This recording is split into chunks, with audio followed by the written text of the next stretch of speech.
alunos aqui, tá? Eu quero apresentar, primeiramente, então, os palestrantes. Vocês já viram que eu tenho uma certa intimidade com os palestrantes, porque são diretos amigos meus de muitos anos. E como é bom a gente ter amigo de muitos anos, né? Isso é um bom sinal, né? Excelente. Um maravilhoso sinal, né?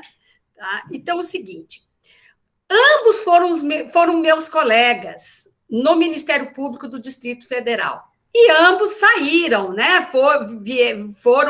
Alçaram voos mais altos para o Ministério Público Federal, né? E o doutor Renato, a carreira dele é toda de Ministério Público. Para mim, ele é o promotor por excelência. Ele ama ser promotor de justiça, e por onde ele passou, ele deixou a marca dele, tá? Olha, eu vou falar de coração. Doutor Renato, ele foi primeiro promotor de justiça em Goiás. Aí passou no concurso do Ministério Público do Distrito Federal, um concurso que foi dificílimo, que foi, né, foi um dos concursos mais difíceis que nós tivemos. Aliás, foram belíssimos colegas que entraram na turma, inclusive tivemos uma perda, né, agora de Covid, né, doutor Renato? Tá? Um dos colegas do doutor Renato, que entrou com ele no Ministério Público, que ficou até hoje no Distrito Federal, morreu de Covid agora, 63 anos, um dos mais brilhantes membros que tivemos. O doutor Renato passou no concurso do MPF, e aí, ali ele sossegou, né? Sossegou e só cresceu. A característica principal do doutor Renato, eu vou falar aqui de coração, viu, Renato? É o seguinte... Muito cuidado nessa hora. No tempo que nós tínhamos só processos físicos, né, a gente dizia, não existia papel em cima da mesa do doutor Renato. Ele é, assim, um trator para trabalhar, tá? Ele tem uma objetividade que, olha, se todos tivessem essa objetividade que ele tem, nós não íamos ter problema nós não íamos precisar defender nenhum princípio aí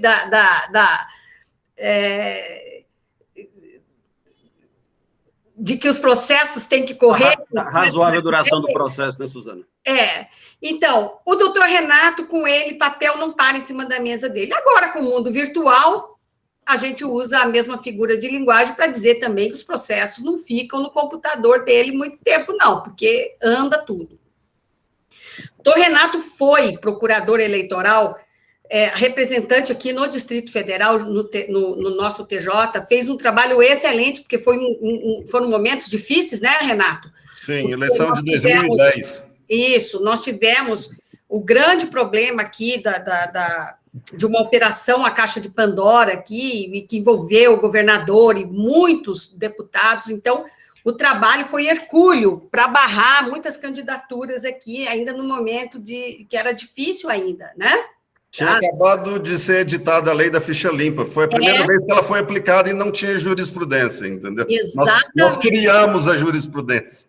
Antes da ficha limpa. Olha, espetacular isso.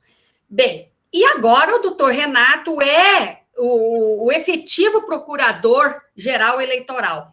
O cargo é de vice-procurador-geral eleitoral, porque quem é o procurador-geral eleitoral é o Procurador-Geral da República.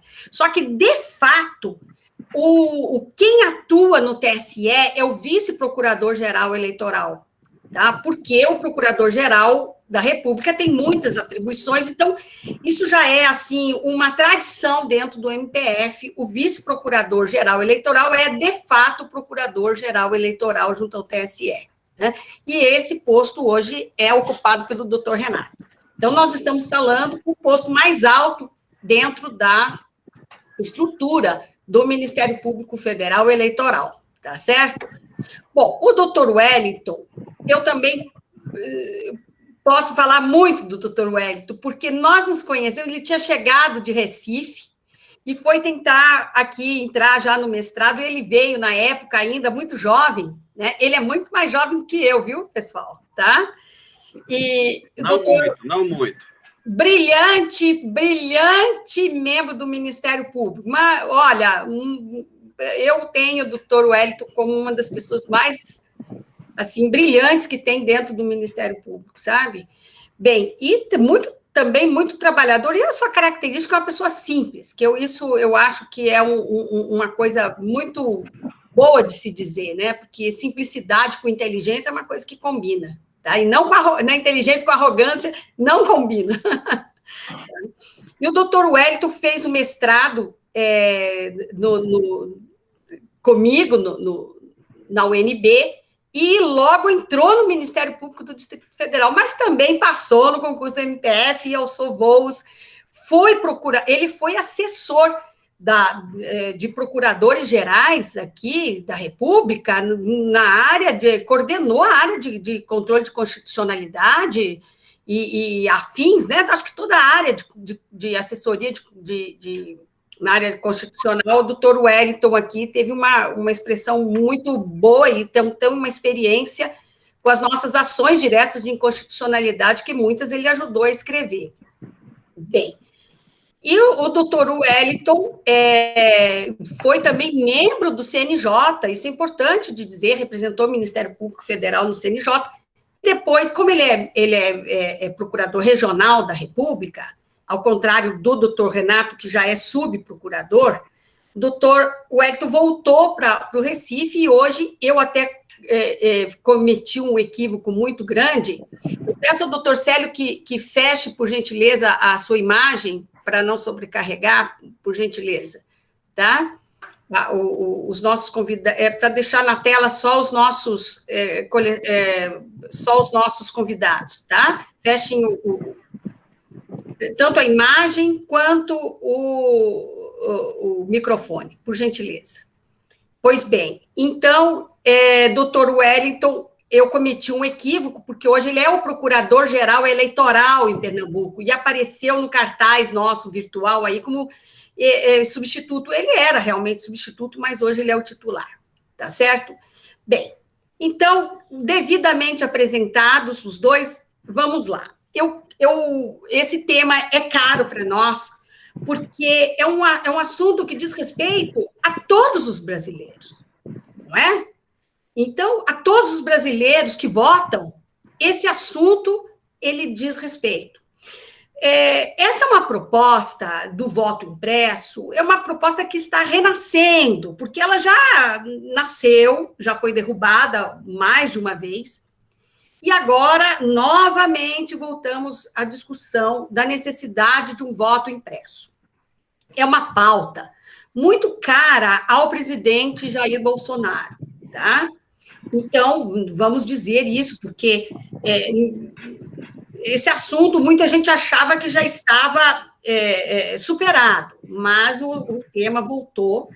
A proposta, agora ele volta com uma força maior, porque há uma proposta de emenda constitucional, é a proposta 135, né, barra 2019. Em 2019, ela começou a ser aprovada, passou na Comissão de Constituição e Justiça, depois tinha dado uma parada. E agora ela caminha novamente dentro da Câmara dos Deputados. Nós sabemos que uma PEC, os alunos sabem que uma PEC tem um procedimento um pouco mais complexo do que fazer uma lei. Mas isso não tem constituído grandes óbices para o nosso Congresso Nacional, quando ele também quer aprovar uma PEC rapidamente, né? Então, nós temos que discutir esse assunto, considerando também essas circunstâncias.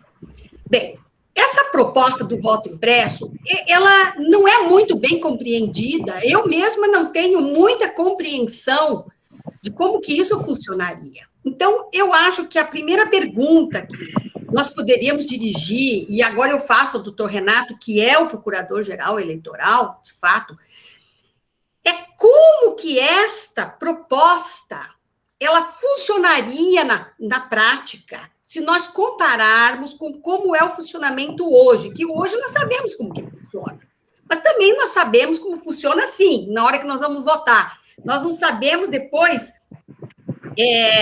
esse background lá, né? Como que o que vem depois e o que vem antes daquela urna registrar o nosso voto. Então, esse registro de voto virtual, em comparação com essa proposta, nós precisamos que seja explicado isso. Eu também já vou emendar na pergunta aqui, doutor Renato, que o senhor nos diga, porque, ao que tudo indica, essa proposta de PEC, ela está ancorada num pressuposto de que o sistema é falho. Então, esse voto impresso daria mais segurança ao sistema eleitoral brasileiro. Então, o senhor vai nos explicar como que funcionaria na prática uma proposta dessa e se ela atingiria esses fins a que ela se destina com essa medida. Então, passo a palavra ao senhor. O senhor pode também fazer os cumprimentos para os alunos e, em seguida, ir adiante, tá? Muito obrigado, doutora Suzana. Gostaria de agradecer as palavras lisonjeiras da doutora Suzana Toledo Barros, que, por ser minha amiga, é que deu tanta ênfase aí na minha qualificação e trajetória profissional. Agradeço de coração. Um cordial boa noite a todos os alunos que nos assistem, do curso de Direito do IESB, da professora, mestre, doutora Suzana Toledo. O meu cordial boa noite ao meu colega, doutor Wellington Cabral Saraiva, que fala diretamente do Recife, não é isso? E boa noite a todos que nos assistem também, os convidados que estão participando desse seminário. Então, vamos direto ao ponto. Essa questão da PEC 135/2019, que pretende, mais uma vez, colocar em discussão o voto impresso, o que seria esse voto impresso? O que se pretende através dessa PEC? O voto impresso, na verdade, na essência, seria a implementação de uma impressora, que é um dispositivo eletrônico e mecânico, né, inclusive com insumo de papel e tinta, que já começa uma problemática, que se comunicaria, essa impressora, esse dispositivo se comunicaria com a urna eletrônica através de um software, ou seja, a impressora conversaria com a urna através de um software, a fim de produzir um rastro de papel a materializar cada voto eletrônico. O que seria conferível ao eleitor no ato de votar, e depositadas de forma automática, sem contato manual, em uma urna indevassável. Então, não existe hoje esse protótipo, eu fiquei imaginando na minha cabeça como é que seria, né? Porque essa impressora tem que ser como se fosse um cofre hermeticamente fechado, porque ela não pode ter acesso para manipulação humana, sob pena de violação ao sigilo do voto, previsto no artigo 14 caput da Constituição Federal, inclusive sendo cláusula pétrea, né? Mas, ao mesmo tempo, o eleitor vai poder conferir nesse rastro de papel que o que ele apertou, teclou na urna eletrônica, confere com aquele recibo que vai aparecer. Então, eu imaginei uma caixa que vai ter uma transparência, onde, após o eleitor digitar o voto, instantaneamente aparece o número e o nome do candidato que ele votou, e ela já cai automaticamente ali, hermeticamente, fechada. Tá. Depois eu posso, e tenho algumas preocupações sobre esse mecanismo. Mas esse seria, na essência, doutora Suzana, colegas e audiência, o que se pretende, né? Esse instrumento. E qual que é a utilidade desse voto impresso? Por que esse voto impresso agora? Pela justificativa que está na PEC, eu li a justificativa esses dias atrás da PEC 135, da autora, deputada federal, ela justifica no sentido de dar maior publicidade, transparência e confiabilidade ao processo eleitoral. Agora, a questão é o seguinte: hoje, esses requisitos já estão presentes. Os requisitos que a autora da proposta de emenda constitucional colocou na sua justificativa, que é publicidade, transparência e confiabilidade ao processo eleitoral, já se encontram absolutamente presentes há 25 anos na apuração e na votação eletrônica do sistema brasileiro. Inclusive, eu achei um pouco estranho, em 32 anos de Ministério Público, primeira vez que eu vejo uma justificativa de proposta de emenda constitucional de caráter tão subjetivo, inclusive com adjetivação ao Tribunal Superior Eleitoral, dizendo sobre um monopólio da juriscracia, como se fosse o controlador de tudo, adjetivações e críticas a ministros do Supremo, quando da votação da ADIM, 2 específico, que seriam suspeitos, não poderiam votar por ter sido ex-presidente do TSE, tudo isso está na justificativa de uma proposta de emenda constitucional. E além de fazer um contraponto, como se fosse uma contestação a cada argumento que foi expedido no parecer da Procuradoria-Geral da República nas 2 ADIMs. Ou seja, a estranheza já começa na própria justificativa apresentada para essa PEC. Enfim, continuando. Então, a utilidade dela parece que não se justifica porque já existe hoje essa publicidade, transparência e confiabilidade. Hoje, a urna eletrônica ela tem 9 passos de auditagem. Se a ideia é fazer a auditagem, sistema híbrido, né, votação eletrônica com impressão de votos, para que se haja uma possibilidade de auditoria desses votos, essa auditoria já é feita hoje na urna eletrônica em 9 momentos. Em 9 momentos, com toda publicidade, com toda transparência. E repito novamente, e em 25 anos não houve nenhuma comprovação de que há falhas no sistema e de que houve algum tipo de fraude nesse processo de votação da urna eletrônica. Eu vou, por questão até didática, né, os alunos, citar quais são esses 9 passos na urna eletrônica de hoje. O primeiro é na inspeção dos programas em desenvolvimento, quando o TSE está, através da sua TI, com 300 servidores que trabalham só com isso, estão desenvolvendo e aperfeiçoando o software da urna eletrônica. Então, nesse primeiro passo, é acessível aos partidos políticos, ao Ministério Público, à OAB, participar, através dos seus representantes, desse primeiro momento.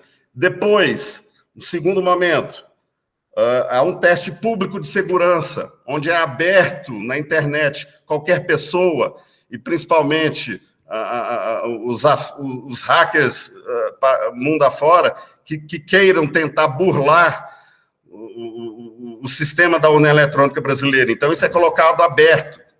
Nunca se conseguiu também ultrapassar essa fase. Depois, um terceiro momento de auditagem da atual urna eletrônica, a lacração, né? Há uma preparação da urna eletrônica e é feita uma lacração. Depois, certificação do sistema de envio TRE. Zerésima, é muito importante a zerésima.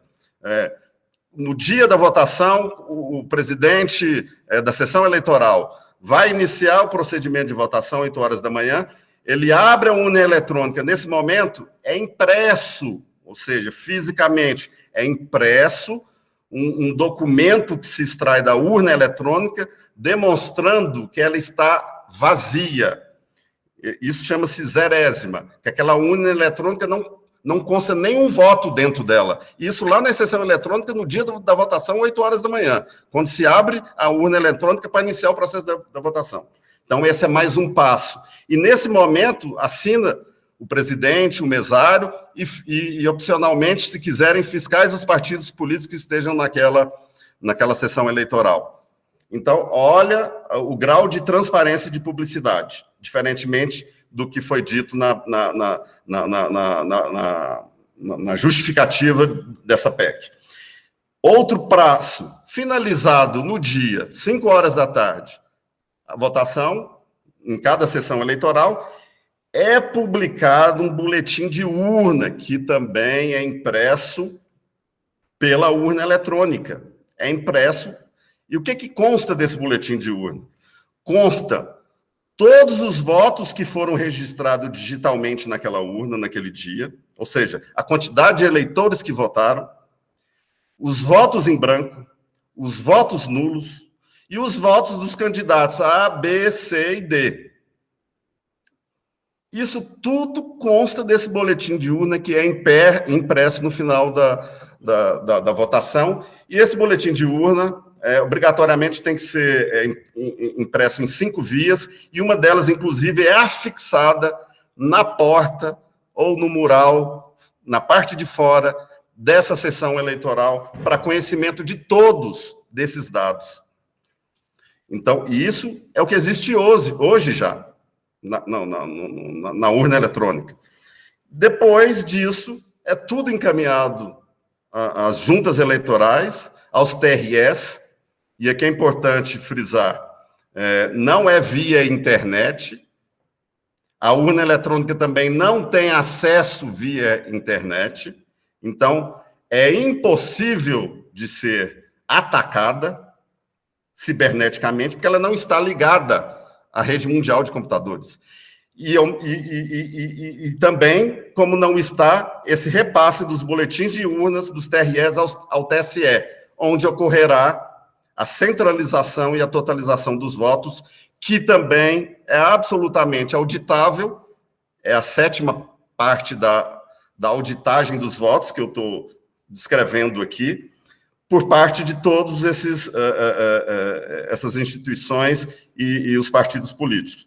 Depois há um teste de integridade e o registro digital de votos. Ou seja, há 9 etapas de aferição e de auditagem do processo eletrônico nacional.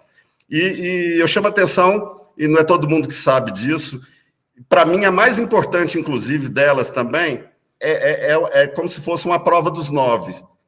Qual é? É a previsão na resolução do TSE de que, no dia anterior da eleição, são escolhidas aleatoriamente, por sorteio, Brasil afora, X sessões eleitorais, e são retiradas a urna eletrônica, que já estão naquela sessão eleitoral, para votação no dia seguinte, são levadas essas urnas para a Justiça Eleitoral, substituídas na sessão pela aquele quantitativo de reserva técnica, de urnas que já estão preparadas para não ter nenhum problema naquela sessão eleitoral, e essas que foram sorteadas e foram retiradas vão para a Justiça Eleitoral, onde no dia seguinte, na abertura da votação no país todo, essas urnas também, como se tivessem na sessão eleitoral, são abertas, é feito todo o procedimento padrão de todas as urnas eletrônicas e é feita a votação nela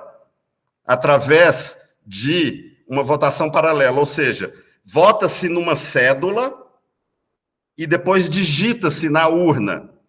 Isso tudo filmado, esses atos todos filmados para dar ampla publicidade, e vai sendo feito essa votação paralela no decorrer do dia. Quando se termina as eleições, 5 horas da tarde, essas urnas de amostragens que estão na Justiça Eleitoral, também, ao fechamento delas, da mesma forma, expedido o boletim de urna, e ali dá para verificar com o boletim de urna se o boletim que foi extraído daquela urna eletrônica, com os votos digitais registrados, né, batem com as cédulas de papel impressas que foram efetivadas no decorrer da eleição. E aquilo ali se compara e verifica-se que são idênticas. A quantidade de votos, a quantidade para A, B, C e D.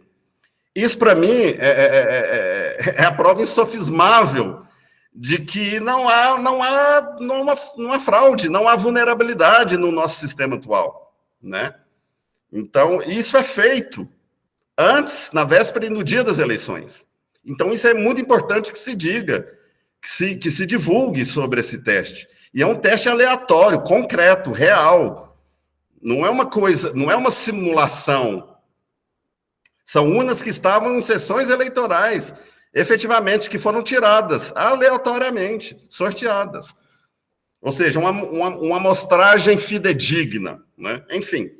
Então, nesse sentido, hoje eu acredito que o procedimento de totalização é 100% auditável e não se justifica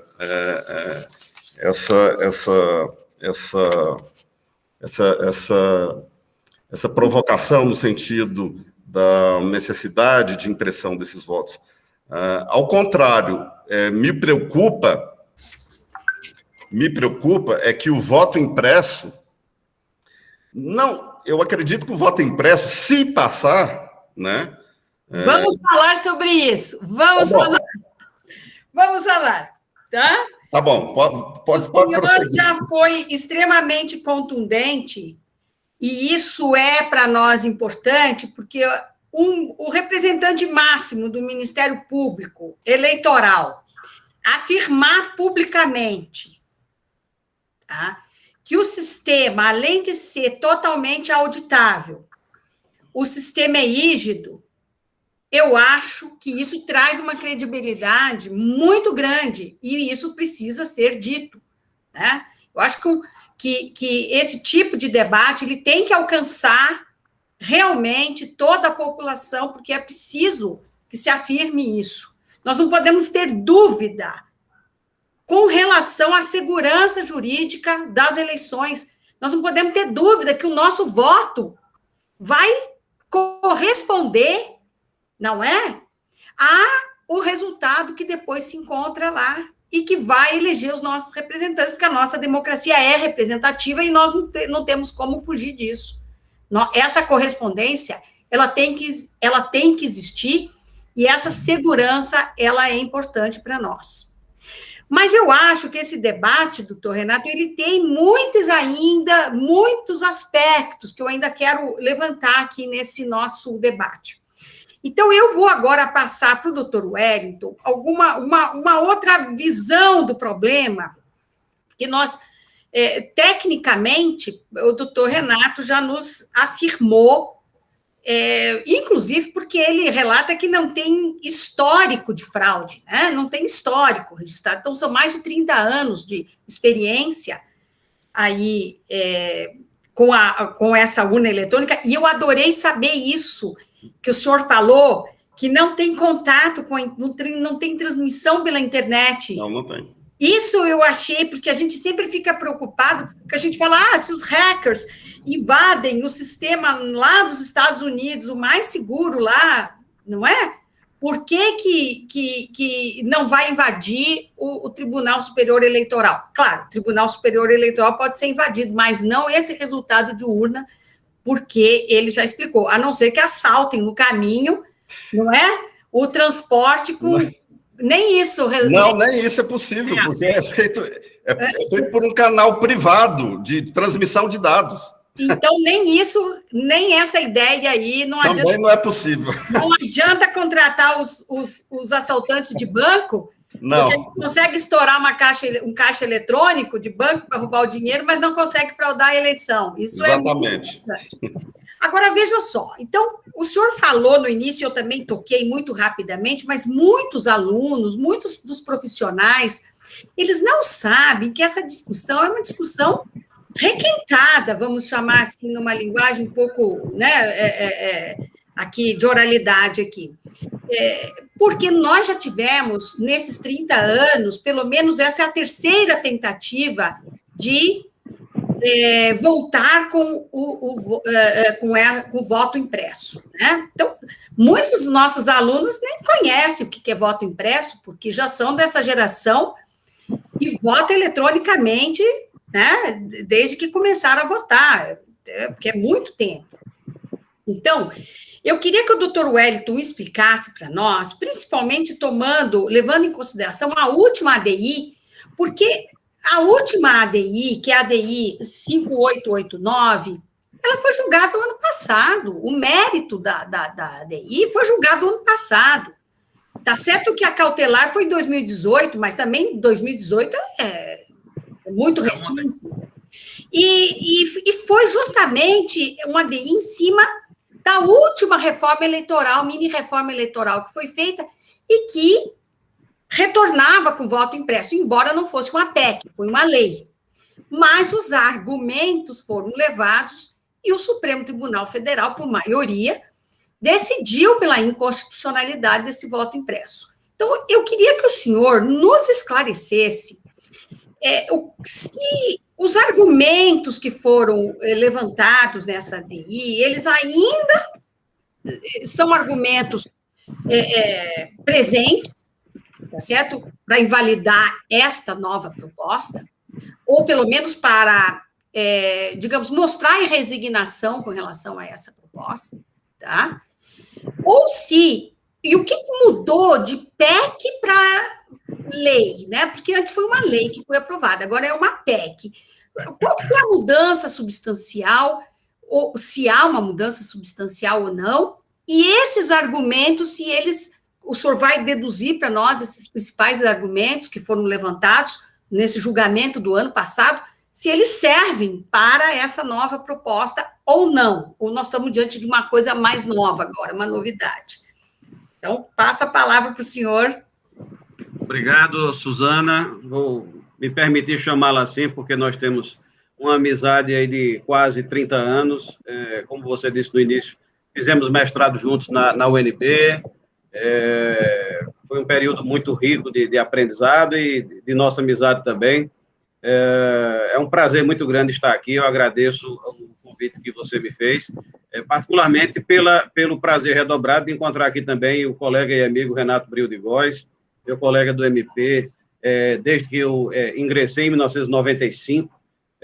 Renato, a minha primeira lotação foi nos domínios territoriais do meu amigo Renato Bril de Góes, lá em Goiás. A minha primeira lotação foi lá e foi um período também muito prazeroso.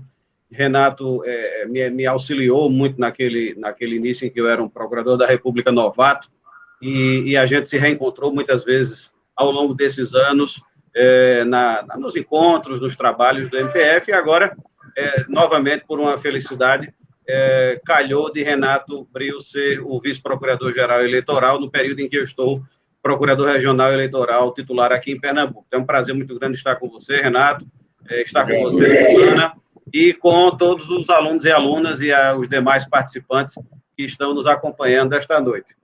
A sua proposição, Suzana, é extremamente feliz nesse momento. Eu vi que um dos alunos aqui fez um comentário na caixa de diálogo, dizendo que em 2021 a gente ainda está discutindo o voto impresso. E o certo enfado desse comentário do aluno é totalmente procedente. Nós não devíamos estar aqui hoje discutindo mais esse problema. Devíamos estar discutindo outros problemas, porque problemas é o que não falta ao Brasil na contemporaneidade, inclusive do ponto de vista jurídico. Mas precisamos estar presentes aqui discutindo esse problema, porque esse problema está na pauta do dia por conta da PEC 135 de 2019, que Renato já mencionou. Então, apesar do justificado cansaço de alguns alunos e de muitos cidadãos, que é um cansaço, repito, justificado, é também, infelizmente, necessário e oportuno que nós estejamos aqui hoje discutindo esse problema. Deveríamos estar discutindo outras coisas. O fato de a gente estar aqui investindo tempo, energia e conhecimento nessa discussão, de certa forma, impede que a gente esteja discutindo outros temas que talvez contribuíssem mais para o avanço do Brasil. Mas precisamos estar aqui hoje por conta da reiteração dessa proposta. Eu não falo aqui, embora eu esteja procurador regional eleitoral, neste momento e neste espaço, eu não estou aqui falando em nome do Ministério Público Eleitoral, nem do Ministério Público Federal. Eu estou falando aqui estritamente a título pessoal, como cidadão e também como professor de direito que sou. Então, fique muito claro para todos e todas que as minhas ponderações aqui não são ponderações oficiais, digamos assim, são ponderações de um cidadão que é também curioso do direito e que também procura debater com alunos e alunas esses temas. Então, volto a dizer, nós precisamos estar aqui hoje. Eu entendi bem a ponderação do aluno, não era uma queixa a sua iniciativa, porque ela é muito feliz e muito oportuna, porque o tema está na ordem do dia. Então, nessa condição de cidadão, eu peço licença para ponderar que a gente não pode esquecer que essa temática está inserida em um determinado contexto político. O tema é essencialmente político. Falar de processo eleitoral, falar de sistemas de votação, sistemas de totalização, é mexer na essência da democracia, é tratar da essência da democracia, porque as eleições são uma das principais ferramentas da democracia representativa contemporânea. Então, nesse contexto, nesse cenário, eu sugiro desde já aos alunos que, se possível, comprem e adquiram este livro aqui, Como as Democracias Morrem. Existe versão, eu tenho essa versão original, mas existe versão já em português, inclusive eletrônica, que é mais barata e mais prática para quem preferir. Esse livro foi escrito por 2 professores da Universidade de Harvard, Steven Levitsky e Daniel Ziblatt. E o livro, obviamente, não é voltado à realidade brasileira, ele leva muito em conta a realidade estadunidense, mas ele se aplica, as ponderações do livro se aplicam às democracias contemporâneas em geral. Então, eu vou pedir licença para muito rapidamente, não vou ler livro aqui, mas vou citar alguns trechos muito rapidamente para que a gente entenda em que é que esse nosso debate está contextualizado.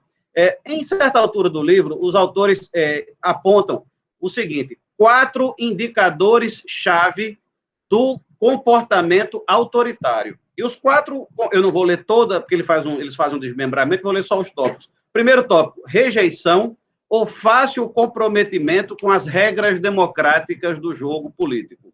Segundo, negativa de legitimidade dos oponentes políticos. Terceiro, tolerância ou encorajamento da violência. E quarto, prontidão a limitar liberdades civis dos oponentes, inclusive da mídia. Vocês aí reflitam se veem alguma semelhança desses fatores chave de indicação de comportamento autoritário com a realidade brasileira. Eu não vou avançar a minha opinião a isso, porque vocês são plenamente capazes de ter a própria opinião, apenas ponho essas ponderações para que vocês reflitam se isso tem alguma correspondência com a realidade brasileira. Quando mais à frente, quando eles tratam disso, eles falam especificamente da realidade estadunidense, eles dizem sobre um daqueles componentes. Eu vou ler só 5 linhas. O primeiro sinal é um comprometimento fraco com as regras democráticas do jogo. Trump, falando de Donald Trump, preencheu esse requisito quando ele questionou a legitimidade do processo eleitoral e fez a sugestão sem precedentes de que ele poderia não aceitar os resultados da eleição de 2016. Novamente, vocês procurem relembrar as falas dos candidatos na eleição de 2018 e procurem relembrar se algum deles disse que não aceitaria os resultados da eleição caso ele ou ela, vamos imaginar que possa ter sido também uma candidata mulher, disse que não aceitaria os resultados da eleição de 2018 caso ele ou ela não fosse eleito. E, por último, ainda nesse contexto, na página 196 dessa edição, eles dizem o seguinte: acusações falsas de fraude podem minar a confiança pública nas eleições. E quando os cidadãos não confiam no processo eleitoral, eles frequentemente perdem a fé na própria democracia.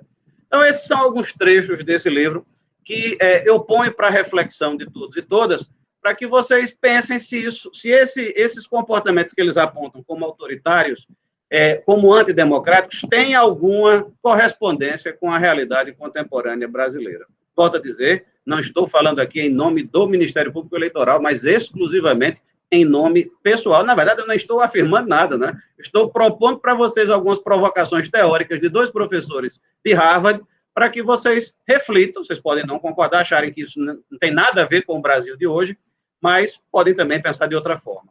Pois bem, quando a gente discute para que serve o direito, o direito serve para resolver problemas, serve para regulamentar a vida das pessoas para que a sociedade possa funcionar melhor. As normas jurídicas têm que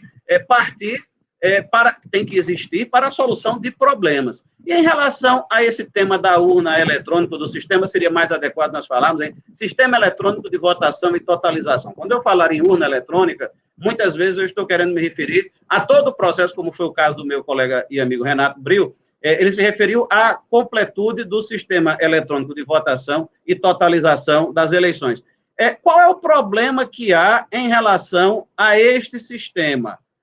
Renato lembrou aqui, esse sistema é utilizado no Brasil desde 1996, já passou por 13 eleições, aproximadamente metade delas eleições municipais e outra metade eleições gerais, são aquelas que abrangem os cargos de deputado estadual, deputado federal, senador, vice-governador, governador, vice-presidente e presidente da República. São eleições, portanto, muito complexas num dos países que tem o maior eleitorado do planeta Terra. Né? Quantas vezes houve algum problema, um indício minimamente consistente de fraude nessas eleições com os nossos sistemas eletrônicos de votação? Nunca, jamais. Nunca houve um episódio minimamente comprovado de fraude nesses sistemas. Na eleição da senhora Dilma Rousseff contra o senhor Aécio Neves, depois da eleição, o PSDB, derrotado na eleição, ajuizou procedimentos judiciais que foram apreciados pelo TSE, nos quais eles afirmavam que poderia ter havido fraude nas eleições. Isso foi julgado pelo TSE e nenhum elemento de fraude foi aceito pelo TSE como tendo sido minimamente consistente. Se o PSDB, vamos imaginar, por hipótese, que o TSE tenha feito um grande complô, uma grande operação abafa para esconder fraudes nas eleições. Será que o PSDB aceitaria isso calado, tendo sido ele o partido derrotado? É evidente que não. O PSDB tinha acesso à imprensa e teria apontado as fraudes que pudesse ter havido e que o TSE pudesse ter abafado. Claro que eu estou falando isso do ponto de vista meramente hipotético, porque não foi o que aconteceu. O TSE não abafou coisa alguma. Mas o fato, repito, é que nunca houve uma demonstração idônea de fraude minimamente suspeita. Trago um outro dado objetivo, sem nenhum juízo de valor. O senhor, o excelentíssimo presidente da República, que está no mandato, o senhor Jair Messias Bolsonaro, no dia 8 de março de 2020, no iniciozinho da nossa pandemia, ele disse que tinha havido fraude nas eleições de 2018, que ele teria ganho, na verdade, no primeiro turno, e que ele, em breve, apresentaria as provas dessa fraude. Isso foi, repito, em 8 de março de 2020. Isso é um dado objetivo, não fiz nenhum juízo de valor sobre sua excelência. Quais foram as provas que ele apresentou até agora? Nenhuma. E eu acredito que ele não apresentará prova alguma, porque não houve fraude nas eleições de 2018. Eu estou plenamente convencido disso. Posso estar errado, mas estou convencido disso até que me provem o contrário. Se tivesse havido, seria um caso curioso de fraude apontada pelo vencedor das eleições. Não é comum que o vencedor das eleições... minhas eleições foram fraudadas. Seria a primeira vez na história em que nós teríamos o ganhador das eleições dizendo que as eleições dele foram fraudadas. E não houve, não foram apontadas essas provas. Existe, aparentemente, existe muita desinformação a respeito desse tema, e eu acho que a minha reunião aqui com o Renato hoje é para diminuir essa desinformação, para semear ou para provocar um pouco de reflexão em vocês, com base em informações concretas.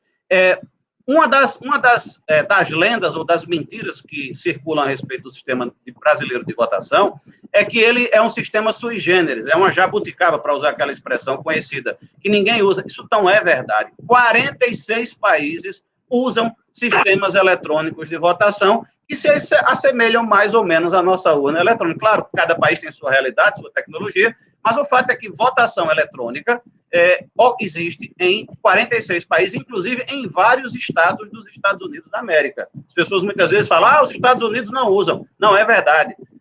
Lá, vocês sabem que a legislação eleitoral, como muitas dos subsistemas jurídicos, são estaduais, porque lá a federação é mais, digamos assim, é mais enraizada do que no nosso caso, que é uma federação centrípeta.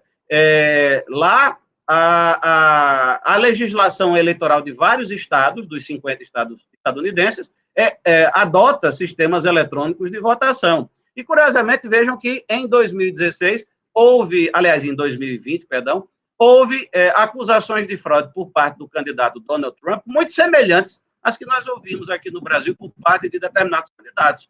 Nem lá jamais ficou provada a fraude, nem aqui jamais ficou provada a fraude. Com a diferença de que lá o sistema é mais complexo em alguns aspectos, porque eles admitem voto pelo correio, existem uma série de fatores socioeconômicos e sociopolíticos que a gente não vai ter tempo de abordar hoje por causa da limitação de tempo. Então, o nosso sistema eletrônico de votação é de extrema qualidade. Todos os anos, ou todos os anos eleitorais, pelo menos, o TSE recebe visitas de delegações de vários países para conhecer o nosso sistema. Ele é inspirador de outros países menos avançados ou mais avançados do ponto de vista da votação. Eu acho que as lendas a respeito da inconfiabilidade do nosso sistema lidam com o fenômeno que Nelson Rodrigues, o teatrólogo e autor, chamava de complexo de vira-latas. O brasileiro e a brasileira, muitas vezes, não aceita a realidade de que ele é bom em algumas coisas. E nós somos ruins em várias coisas, mas nós somos bons, muito bons, em várias outras. Né? Uma delas é sistema eletrônico de votação. Então, vejam, nós não temos um problema real, porque não há nenhum elemento de inconfiabilidade concreta do nosso sistema de votação e apuração. Renata apontou várias das chamadas camadas de segurança do nosso sistema eletrônico de votação e totalização. Essas várias camadas nunca foram postas em risco concreto. E aí nós estamos discutindo um sistema que hoje é objeto da PEC, eu já aproveito para responder a uma das provocações de Suzana. A norma central, digamos assim, ou o cerne da proposta normativa da PEC 139 é a mesma coisa do dispositivo da Lei 9.504, que é a chamada Lei de Eleições, que foi declarada inconstitucional pelo Supremo Tribunal Federal. O que se procura com a PEC é basicamente a mesma coisa que Renato já descreveu: acoplar uma impressora num compartimento fechado, que iria imprimir um comprovante de votação que o eleitor e a eleitora poderia conferir, depois seria colocado lá sem contato manual. A ideia é mais ou menos a mesma. Então, vejam, nós estamos discutindo uma solução para um problema inexistente, na minha visão, para começo de conversa. Então, eu vou fazer uma intervenção neste ponto aqui para os dois, tá? Ótimo. Nós chegamos num cerne importante. Vamos pegar duas premissas. Vamos admitir que o que os senhores falaram até agora não tem contestação. Número 1, o direito serve para resolver problemas. Tá? Ninguém faz uma lei, muito menos uma PEC, não for para resolver um problema. Prático. Uma necessidade da sociedade, né? Uma necessidade da sociedade. Então, pronto. Agora, de outro lado, os senhores afirmam que não tem problema com a urna eletrônica. Se nós juntarmos isso, nós diríamos, então, que a PEC ela é desnecessária, tá? Ela é ineficaz aos fins a que ela se destina, tá? Certo? Ela não tem funcionalidade, ela não tem... Bom, aí nós podemos falar tudo isso. Mas aí vem uma pergunta muito técnica que interessa para os alunos também. Essa discussão da ineficácia de uma norma, ela é suficiente para uma eventual declaração de inconstitucionalidade? É evidente que eu escrevi um livro sobre o princípio da proporcionalidade, as pessoas sabem, mas eu quero que os senhores digam, porque agora nós entramos num terreno, olha aqui o Guilherme, inclusive aqui, o Guilherme da Hora Pereira fez uma observação muito bacana aqui, dizendo, partindo do pressuposto de que o voto impresso é, obviamente, muito mais simples e fácil de ser fraudado do que uma urna eletrônica, como proceder em uma eventual desconformidade entre as impressões e a contagem eletrônica? Isso aí o doutor Renato vai ter que responder, viu, doutor Renato? Sim. Tá? É uma provocação que ele faz aqui no chat. Se o senhor quiser, o senhor abre o chatzinho aí para recuperar a pergunta dele. E há uma tentativa de emplacar a narrativa de que os comprovantes físicos seriam mais confiáveis que todo o sistema eletrônico, o que é evidentemente falso. Parece-me importante o enfrentamento desta falsa noção. Então, antes de a gente adentrar nesse segundo aspecto de legitimidade do Supremo Tribunal Federal para invalidar uma norma, seja ela de lei ou de PEC, porque ela é ineficaz aos fins que ela se destina, tá? E essa já fica também para o senhor falar, doutor Renato, e também o doutor Wellington falar sobre isso, ou se a vontade do Congresso Nacional, como constituinte derivado, modificando a Constituição, essa legitimidade, ela suplantaria qualquer legitimidade do Supremo Tribunal Federal para discutir essa PEC. Porque se nós formos dizer que uma PEC é inválida, uma PEC não, uma emenda constitucional, né? Porque imagine que ela seja aprovada, nós teríamos uma emenda. Para dizer que uma emenda constitucional seria inconstitucional, nós vamos ter que afirmar, do ponto de vista material, que ela violou uma cláusula pétrea, porque não há outra opção, materialmente, se não for essa. Tá? Mas eu vou colocar, então fica essa questão e fica essa pergunta para o doutor Renato para responder o Guilherme aqui. Tá? Tá. O senhor consegue abrir o chat? Depois eu abro. Vamos então já na sua provocação agora em relação ao controle de constitucionalidade do Supremo. Então vamos falar disso, porque os alunos querem também esse debate um pouco mais jurídico de Supremo Tribunal Federal. Vamos lá. Sim, aí vai entrar a questão da razoabilidade e proporcionalidade, que inclusive já foi discutido quando das duas oportunidades, e agora uma recente, o ano passado, em 2020, na ação direta de inconstitucionalidade. E o Supremo Tribunal Federal taxativamente chegou à conclusão de que há, sim, uma pretensa violação ao sigilo do voto, que é a norma constitucional estampada no artigo 14, caput da Constituição Federal. Então, mesmo transmudando a legislação ordinária, que é a mesma redação, como o Hélito diz, em emenda constitucional, é a mesma redação que foi plasmada de inconstitucional pelo Supremo. Mas só que agora está vindo sob a roupagem de emenda constitucional. Mesmo vindo sobre a roupagem e partindo do pressuposto que seja aprovada essa emenda constitucional, ela é inconstitucional, seria inconstitucional essa emenda constitucional, porque o constituinte derivado não poderia macular, abolir ou mitigar esse sigilo do voto, que é uma baliza do Estado Democrático de Direito. Então, sendo cláusula pétrea, não poderia haver essa emenda constitucional. Então, o Supremo já disse isso indiretamente lá. Certo, mas então o senhor está nos dizendo e aí nós já passamos para responder a questão do colega aqui que colocou o Guilherme. O senhor está dizendo que essa votação, esse sistema que se propõe nessa PEC com voto impresso, ela fragiliza, então, o voto secreto? Sim, fragiliza. Isso foi deixado claro nos votos. Mas por quê? Eu queria que o senhor explicasse. Por que ele traria... Um exemplo, vou dar um exemplo prático. Tem a impressora lá. Vai ser, vamos supor que se adota o voto híbrido, sistema eletrônico com impressão do voto digital individual.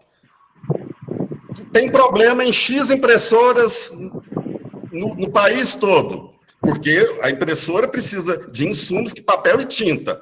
Isso podemos ter problema de tinta, de não sair tinta, de papel não funcionar, de qualidade do papel, de print desse papel. Ou seja, se houver, e provavelmente haverá, porque no teste de 2002, no estado de Sergipe, no Distrito Federal, que foi feito em 2002, em algumas sessões, verificou-se estas falhas, além de demora na votação, de fila, enfim. O que vai acontecer pela legislação eleitoral e pelas resoluções do TSE? Vão ter que ser substituídas essas urnas eletrônicas e essa impressora por sistema de votação manual. O sistema da República Velha, onde que era voto em cédula. E isso com interferência humana. Então, isso é o suficiente, é um argumento prático, objetivo, suficiente para o Supremo Tribunal Federal chegar à conclusão de que pode haver essa violação do sigilo do voto. E por quê? E para se auditar e abrir também essa caixa forte, essa impressora, vai se poder chegar à conclusão, ou vai se poder aferir determinados votos. E aí pode-se quebrar esse sigilo também. Isso é um argumento, mas nós temos vários outros. Suzana, tem um detalhe, um dado importante aí, em complementação ao que Renato pondera. Vejam, primeiro, além do custo, há uma estimativa de que esse sistema de acoplamento das urnas chegaria perto de 2 bilhões de reais como custo adicional para as eleições. Alguém pode dizer, não, mas a democracia é inestimável. De fato, concordo, a democracia é inestimável. Mas 2 bilhões de reais é muito dinheiro também. Então, não se pode simplesmente gastar 2 bilhões de reais com base num problema inexistente, num falso problema, num não problema.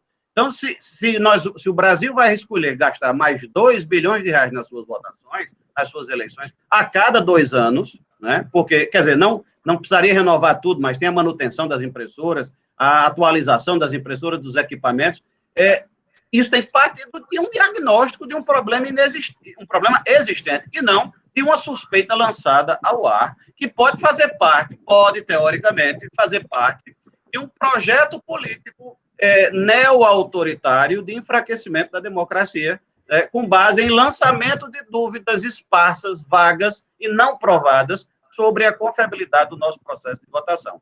Mas vamos sair aqui das conjecturas abstratas e vamos falar de um aspecto prático, na linha do que Renato estava dizendo, que é o problema do sigilo do voto. O sigilo do voto é cláusula pétrea da Constituição, está lá no artigo 60, parágrafo 4º.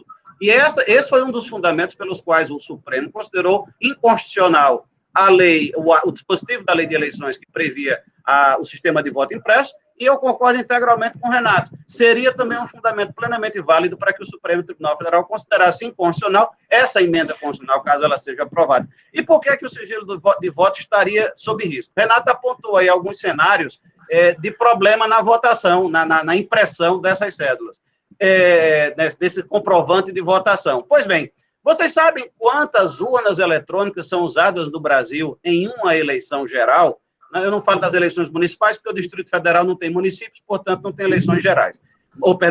Eleições municipais. Mas nas eleições gerais, que o Brasil todo participa, quantas urnas eletrônicas são usadas? São cerca de 550 mil urnas. No Brasil, nós temos 5.560 municípios, aproximadamente. E nesses municípios, muitos deles, de médio e grande porte, tem dezenas ou centenas de sessões eleitorais, em cada uma delas há uma urna, e cada urna teria que estar acoplada uma impressora. Então, seriam cerca de 550 mil impressoras. Se em uma eleição geral brasileira, com esse sistema, houver problemas em apenas 1% das urnas, das impressoras, 1% das impressoras, que é uma estimativa muito baixa, nós teríamos problemas em 5.500 sessões eleitorais. 5.500 urnas as urnas eletrônicas seriam inativadas e passaríamos a ter eleição em cédula de papel, como o Renato Bril apontou. Estaremos regredindo 50 anos na história com base em um não problema. E aí, como disse Renato, se nesse ele não deu esse número, mas eu aproveito o exemplo dele, se nesse 1% de impressoras defeituosas, o papel atolar na hora em que se imprima o voto do eleitor ou eleitora, o sigilo desse voto vai ser devassado.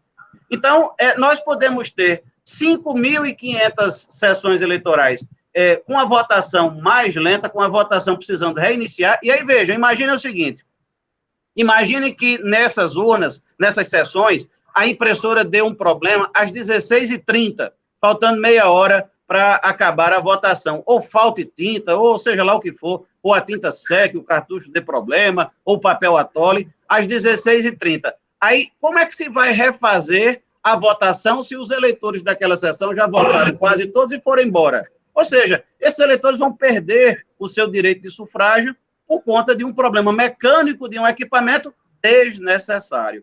Como a gente já está... Pois não, Renato? E mais, olha, o problema maior é o seguinte, que nós vamos estar acabando judicializando a votação, ou seja, substituindo um sistema que hoje é objetivo, tecnológico, com base na ciência, nós vamos estar substituindo ele por um sistema em que a aferição e a discussão sobre a nulidade ou não, ou recontagem de votos de determinadas sessões eleitorais, milhares no Brasil, vai passar a ser dirimida por parte da Justiça Eleitoral, seja TSE, seja Supremo Tribunal Federal. Ou seja, nós vamos estar tirando das mãos o que hoje é feito pela ciência, pela tecnologia, né, de forma objetiva, sem intervenção humana, e passando para os membros, para as pessoas, judicializando mais uma vez a vida nacional num quesito tão delicado e tão sério como é o processo das eleições. Então, isso é mais um argumento de que falta razoabilidade na condução dessa hibridez aí do processo eleitoral. Além do princípio o que traria a vedação ao princípio do retrocesso político, né? E além, o Supremo apontou naquelas ADINs também, violação ao princípio da economicidade, né? Em virtude dos 20 bilhões que seriam gastos, sem nenhuma justificativa plausível hoje. Doutor Renato, me diga uma coisa, ou doutor Wellington, quem sabe me responder isso, porque eu fiquei aqui formulando na minha cabeça eu falei, bom, a proposta diz o seguinte, eu estou com ela aqui, o texto original da proposta. No processo de votação e apuração das eleições, dos plebiscitos e dos referendos, independentemente do meio empregado para o registro do voto, é obrigatória a expedição de células físicas, conferíveis pelo eleitor, a serem depositadas de forma automática e sem contato manual em urnas indevassáveis para fins de auditoria. Então, o eleitor, pela proposta, ele não vai pegar o papelzinho para olhar. Viria na tela, certamente, o voto dele, e ele teria que fazer assim, dizer o quê? Seria uma foto da...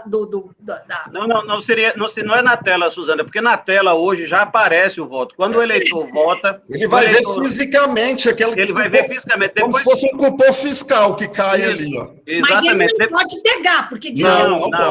A lógica seria a seguinte, depois que ele conclui o voto e ele aperta a tecla confirma, que faz aquele barulhinho, cling, cling, cling, cling, apareceria um comprovante com toda a votação que ele fez, todos os votos que ele marcou na urna eletrônica. Isso apareceria depois que saísse da impressora, apareceria num espaçozinho, ele olharia e em seguida cairia num recipiente.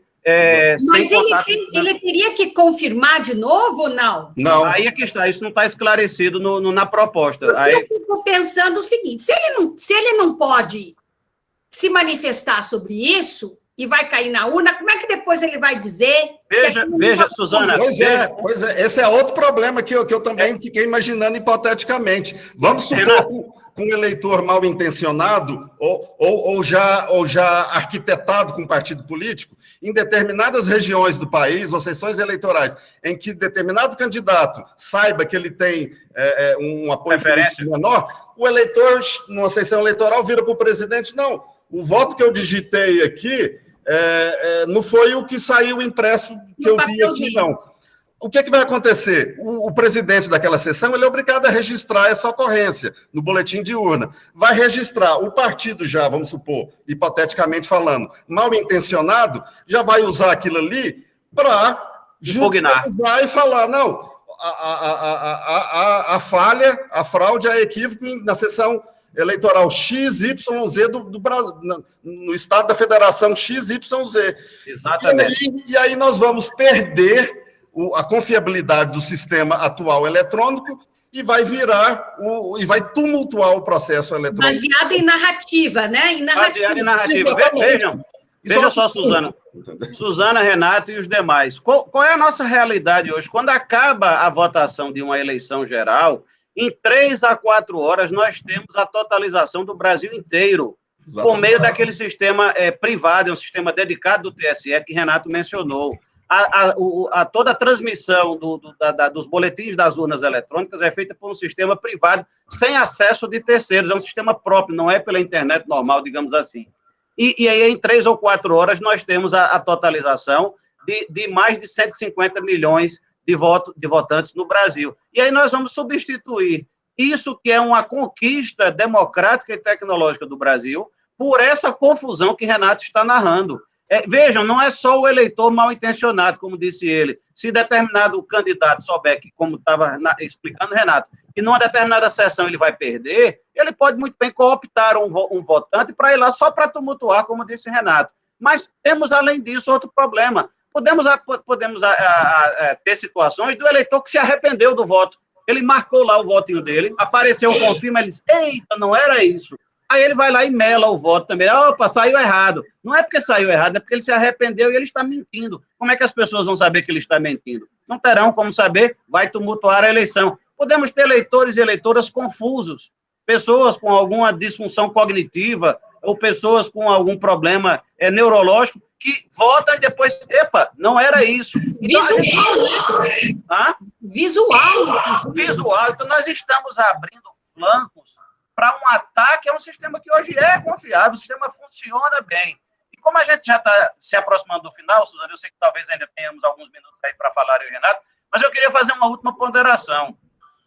Toda essa discussão parte de uma premissa inexistente, que é um problema que não há, e está propondo uma solução que é ineficiente. A gente parte de um problema inexistente para uma solução ineficiente. Qual é a solução ineficiente? Vejam, Renato apontou algumas das camadas de segurança do nosso sistema de votação e totalização. Existem ainda outras, ele destacou algumas, mas existem outras que reforçam isso. Por exemplo, uma das narrativas que circulam hoje é: precisamos do voto impresso para que o sistema seja auditável. O sistema é auditável hoje. O sistema é auditável desde a preparação dos sistemas operacionais das urnas, e essa preparação pode ser acompanhada pelos partidos, pela Polícia Federal, pelo Ministério Público Federal, por qualquer pessoa que quiser, porque isso tudo é público. Segundo, depois que as urnas são alimentadas pelo sistema operacional, isso é o que se chama de inseminação das urnas, elas são fisicamente lacradas. Cada urna recebe cerca de 10 lacres numerados autodestrutivos. Não há como alguém invadir a urna fisicamente por conta desses lacres, e todos eles são conferidos pela Justiça Eleitoral. E tem uma cerimônia de lacração, cerimônia. Exatamente. Com o Ministério Público presente, a OAB presente. Tudo isso é aberto ao público. Qualquer cidadão pode acompanhar qualquer um desses passos, porque eles são públicos. Então, a urna não é fisicamente passiva de invasão, nem é eletronicamente, porque, como o Renato disse, as urnas são equipamentos não conectados. É como se fosse, fazendo uma comparação meio grosseira, é como se fosse uma geladeira. Não as geladeiras mais modernas que são ligadas à internet, mas as geladeiras antigas. Você tem como invadir uma geladeira? Uma das antigas. Não tem como, porque ela não é conectada a nenhuma rede de dados. Né? As urnas também não são. Elas são equipamentos estanques, se usa a expressão em inglês, standalone. Elas não são ligadas a nada, então não há, quando as pessoas falam, pode invadir a urna. Não tem como, porque elas são desconectadas de tudo. E por que é que eu dizia que essa solução é inviável? Se nós admitíssemos, hipoteticamente, a possibilidade de invasão da urna para fraudar o voto, o criminoso que fosse fazer isso poderia perfeitamente incluir algumas linhas adicionais do código do programa fraudulento para determinar a urna o seguinte: quando o eleitor José da Silva chegar na urna e votar lá no candidato a presidente da República, Wellington Saraiva, a urna a impressora vai mostrar para ele uma cédula impressa Wellington Saraiva, mas ela vai computar, para efeitos de totalização, um voto no candidato X. Ou seja, a suposta solução de antifraude, de você ver em quem você votou, não significa absolutamente nada. Se a urna pudesse ser fraudada, o programa malicioso de fraude da urna poderia mandar um resultado para o voto impresso, para o comprovante de votação, e outro resultado para o sistema de totalização. E aí ninguém saberia que houve fraude. Ou seja, está se fazendo toda essa discussão para uma solução absolutamente inútil. Então, era mais uma ponderação para a reflexão das pessoas. Certo. Nós estamos já acabando aqui, eu queria abrir um pouquinho. A professora Neide, acho que quer fazer uma pergunta, quer saudar os participantes aqui. Professora Neide, pode abrir seu microfone, por favor? Professora Neide? Sim, está me ouvindo? Boa noite. Boa noite. Queria cumprimentar os palestrantes, muito interessante as suas exposições, aprendi muito sobre esse voto impresso, para confessar, eu não tinha muita noção de como funcionaria. Mas o que a gente tem visto hoje mesmo é essa consolidação de uma pós-verdade. Você cria problemas, faz tantas assertivas mentirosas, né? Ou discordantes da verdade, que as pessoas acabam acreditando naquilo e achando que realmente deve buscar uma solução, né? E a solução que a gente tem visto é querer mudar a Constituição, porque a Constituição de 1988, para esses extremistas que hoje aí estão ocupando o espaço público, é uma Constituição problemática, não é? É uma Constituição problemática porque ela consolidou o princípio mais importante do Estado Democrático de Direito, que é a cidadania, não é? E qualquer mudança no processo democrático, com essas alegações falseadas, é um verdadeiro ataque a essa soberania popular, né? Ao direito das pessoas de escolherem os seus candidatos. Então, eu parabenizo a professora Suzana pela iniciativa dessa live, né? E concordo inteiramente com as ponderações aqui feitas, né? Tanto pelo doutor Renato, quanto pelo meu caro amigo, não é? De muitos anos, doutor Wellington. É um prazer revê-lo aqui. Prazer grande meu, Neide. Foi uma boa surpresa reencontrá-la aqui. Fico muito feliz de vê-la. Eu tenho uma derradeira pergunta aqui para nós fecharmos o nosso debate. Olha só, na proposta, vamos imaginar que essa proposta seja aprovada, tá? Vamos imaginar que essa proposta leve aí uns 6 meses de discussão e seja aprovada. Nós temos eleições no ano que vem, em outubro, não é isso? Tá? A proposta diz o seguinte: esta emenda constitucional entra em vigor na data de sua promulgação.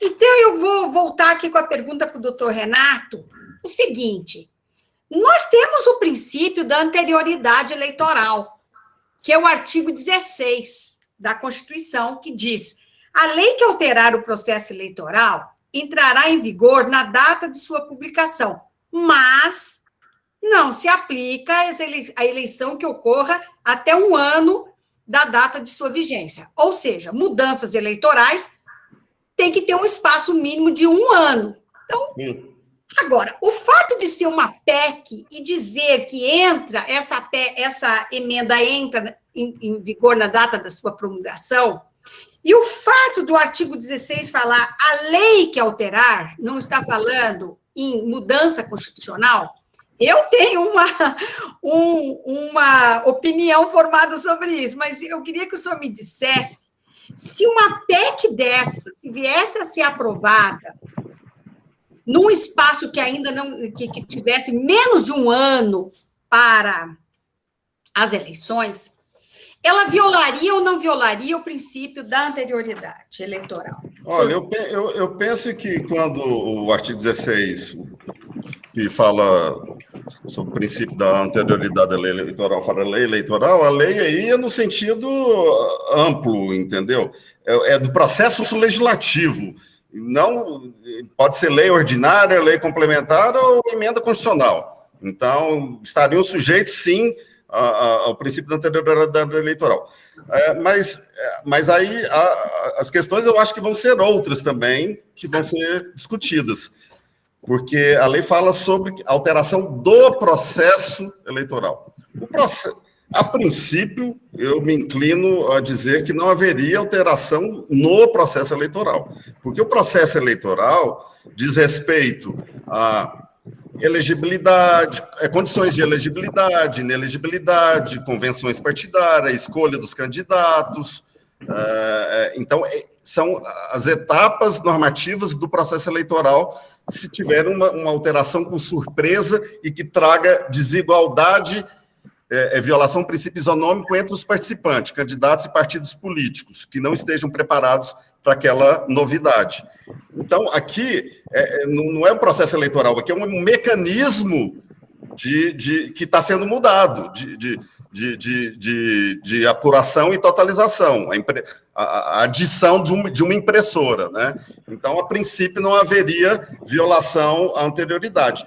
O Supremo, em 2005, no Madim também, o ministro Celso de Mello traçou o que seria, o que poderia ou não caracterizar essa violação ao princípio da anterioridade eleitoral.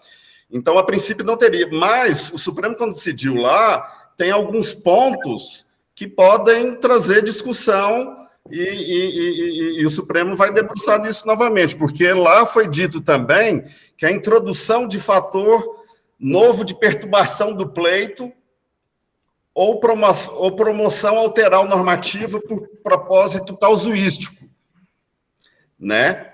Isso violaria também o princípio da anterioridade eleitoral. Quer dizer que o assunto... Esse assunto vai estar aberto, entendeu? Vai estar aberto. Qual que é a sua opinião, doutor Wellington? A minha opinião é a mesma que de Renato, e eu acrescentaria o seguinte: nós da área jurídica, frequentemente, somos arrogantes, porque esquecemos a realidade. E aí estamos aqui discutindo, a discussão é legítima, é correta, no que eu digo não vai nenhuma crítica a nenhum de nós aqui presentes, claro, mas existe um problema maior do que esse, que é Sua Excelência, a realidade.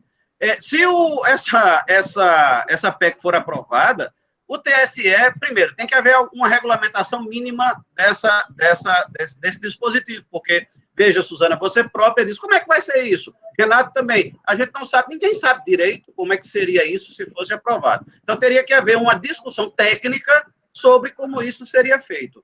Feita essa discussão técnica, nós teríamos que dar tempo para que as empresas interessadas criem esse dispositivo, porque não existe hoje. Eu não conheço dispositivo semelhante em nenhum lugar do mundo, mas no Brasil, com certeza, não tem. Mas então, eu pergunto para o senhor, essas urnas atuais, elas poderiam ser reaproveitadas ou pode ser que também...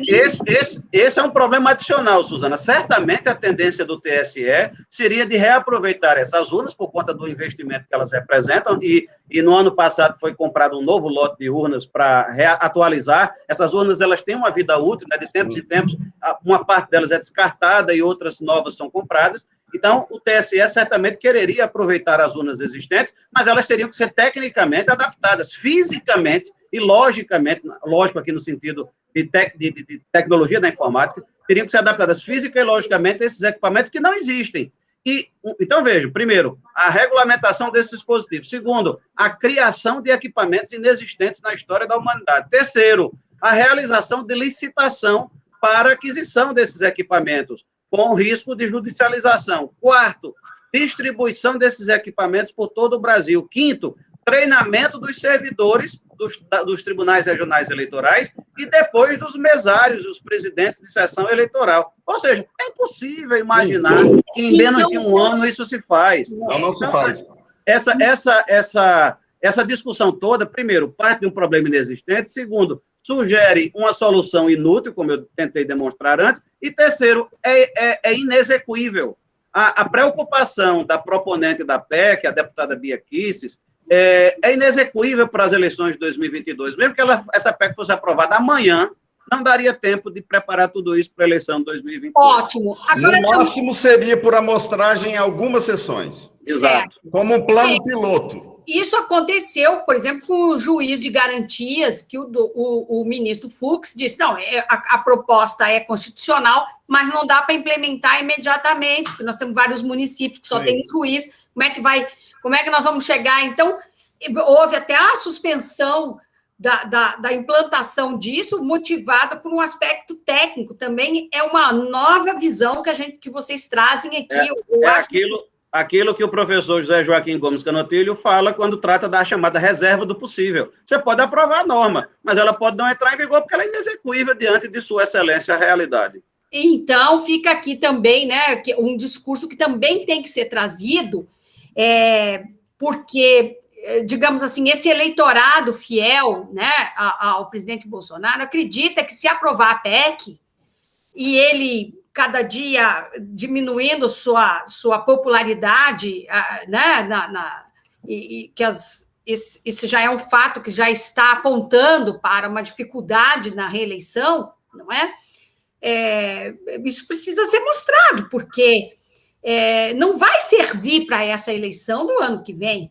Num país hipotético, Suzana, eu não vou falar do Brasil, mas num país hipotético de um presidente com tendências autoritárias, que vive de alimentar a polarização, esse discurso da inconfiabilidade do sistema pode ter o propósito, primeiro, de enfraquecer a democracia, segundo, de manter eletrizada eletrizados os seus apoiadores, para manter viva essa polarização, para que esse presidente hipotético desse país hipotético mantenha um certo discurso para um eleitorado cativo e que, às vezes, pensa pouco. Mas eu não estou falando do Brasil, estou falando hipoteticamente. E para isso, na verdade, tanto faz haver voto impresso ou não haver, porque essa narrativa vai ser utilizada. O que importa é o problema, é a alegação do problema. Então, para ver que o problema, na verdade, não é se vai ter ou não voto impresso, não é se vai ser implementado ou não essa PEC. O problema está nos atores políticos e não no sistema. Ô, doutor Renato, eu vou abrir aqui para uma outra pergunta só. Quem quiser, levanta a mão, por favor. Eu já dou a palavra aqui. Quem quiser, por favor, pode... Mas, enquanto isso, só para fechar aqui o nosso debate... O aluno Guilherme da Hora Pereira também falou aqui de um país hipotético, dizendo que esse tempo pode ser necessário para o treinamento das milícias para garantir o encabrestamento da população. Mas ele, evidentemente, também está falando de um país hipotético. Pois é. Agora, eu vou falar do país nosso, Brasil, do nosso Procurador-Geral da República. A gente não pode deixar de perguntar isso também. O senhor pode até não responder. Tem direito ao silêncio, viu, doutor Renato? Tá bom. O senhor, não sei se o senhor já discutiu esse assunto com o Procurador-Geral da República. A última PEC foi provocada pela então Procuradora-Geral da República, a doutora Raquel Dodge, né? Sim. O senhor acredita que o doutor Augusto Aras, nosso Procurador-Geral da República, ajuizaria uma PEC novamente? Uma ADI novamente, impugnando, caso uma proposta dessa viesse a ser aprovada, por uma emenda viesse a ser promulgada nesse sentido? O senhor acha que, por conta digamos assim, pelo menos para nós brasileiros, aparenta como se o Procurador-Geral da República ele tivesse, digamos assim, uma intimidade maior, uma proximidade maior com o presidente da República? O senhor acha que não, que o procurador ouviria o senhor nesses aspectos? O que o senhor tem a me dizer?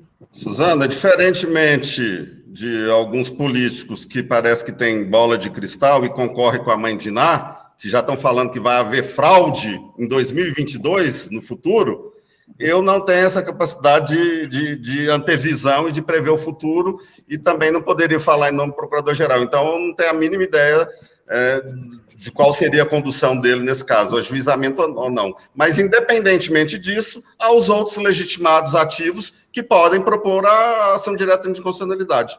E, com certeza... Os partidos políticos... Sim, o Supremo receberia, com certeza, a provocação nesse sentido. O Supremo iria receber algumas dezenas de ADIs contra essa PEC, Suzana, porque, além dos partidos, tem os governadores também, exatamente, por exemplo, que são legitimados. Então, dezenas é exagero meu, mas algumas ADIs contra essa PEC seguramente haveria no dia seguinte à promulgação. Certo, então vamos ver aqui, algum aluno gostaria de fazer a pergunta? Marise, nossa queridíssima aluna, vamos falar aqui? Abre-se o microfone, Marise. A Marise é uma excelente aluna. Doutor Renato Bril já esclareceu tanto os temas aqui que os alunos não têm mais nenhuma dúvida sobre nada. Não, tem sim, mas às vezes querem cumprimentar o palestrante, né? Marise, por favor, então pode abrir-se o microfone, pelo menos para... Em nome dos alunos, então, agradecer a presença aqui dos nossos ilustres convidados. Gostaria? Maris nos elogiou aqui, disse que a discussão está excelente. Então, pronto, ficou um pouco... Então, pessoal, eu vou encerrar, então, que nós já estamos no nosso... Eu acho que tem uma mãozinha levantada, Suzana, salvo engano, de Adalberto Ferreira, não sei se eu estou... Por favor, então, eu não estou vendo aqui, como é que eu não estou conseguindo ver aqui essa mãozinha? Eu passei o mouse aqui, parece que tem uma mãozinha, não sei se ele apertou sem querer. Eu não sei se ele apertou o botão sem querer. Pode falar, por favor, Adalberto. Boa noite a todos. Boa noite. Boa noite, Adalberto. Bom, eu quero dizer que a discussão é muito importante e para nós, na qualidade de estudantes e eleitores também, assim como vossas excelências, né, são pessoas de alto gabarito para providenciar isso daí, né, que estão em estudo, vendo que a PEC pode ser boa, pode ser ruim, sair para a gente, ele fica só como né, para a gente aqui, essas informações, elas só servem para poder direcionar a gente para o voto quando chegar às eleições. Mas o que a gente quer como aluno e como eleitor é que nós tenhamos um processo livre, que nós tenhamos um processo que seja bom para o Brasil e bom para a população, porque é isso que a população precisa. Ela precisa de bons governantes e bons servidores para que estejam sempre atentos às leis e que essas leis possam trazer para a gente resultados bons e pessoas compromissadas com o Brasil. Essas são minhas palavras. Muito bom, É isso aí, Adalberto. Muito bem, apoiado. A professora Ani, queria saber se a professora Ani está aqui para poder encerrar, fazer um encerramento e agradecer em nome da nossa instituição, do IESB, a presença dos nossos ilustres convidados. Tá? Está aí, professora Ani? Acho que não, né? Então, eu faço os agradecimentos. Mais uma vez, doutor Wellington, doutor Renato, muito obrigada pela participação de vocês. Nós estamos com um problema no nosso sistema, porque esse Google Meet, ele permite, se nós abrirmos externamente, é um sistema que não é possível monitoramento dos microfones e das câmeras, tá? Então, nós, infelizmente, estamos vivendo um momento tão difícil no Brasil, porque as pessoas invadem as palestras, falam até palavras indecentes, entendeu?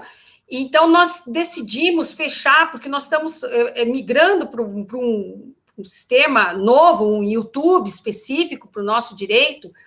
Então, numa próxima oportunidade, com certeza, nós vamos ter uma audiência, assim, muito maior. Mas ficam aqui os agradecimentos a ambos por terem essa disponibilidade de vir falar sobre esse tema aqui. E o IESB fica, então, sensivelmente agradecido pelo tempo que os senhores se dedicaram à academia, porque é importante que a gente divulgue essas ideias, né, porque é só o debate que pode desenvolver um espírito crítico em todos os cidadãos, especialmente os alunos de direito, né? Então, agradeço e me despeço dos senhores, tá? Obrigado, Suzana. Foi um prazer estar com você, com o Renato, com o Neide, com seus alunos e alunas aqui. Muito obrigado. Neide, você está com o microfone fechado. Eu recebi agora uma mensagem da Ani. Ela está sem microfone, tá?